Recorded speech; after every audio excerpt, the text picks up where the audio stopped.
यदि नेपालले सन् 2050 मा फिफा विश्वकप आयोजना गर्यो भने नेपाल कस्तो देखिन्छ? एकपटक हेरौँ है त। काठमाडौँ उपत्यका विश्वकपका लागि तयार हुँदै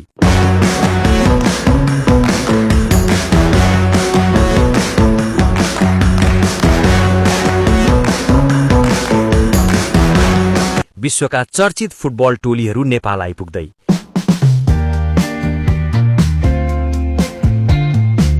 आधुनिक अन्तर्राष्ट्रिय फुटबल स्टेडियम,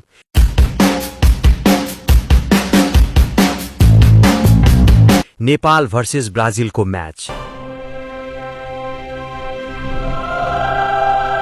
स्टेडियम भित्रको जोश,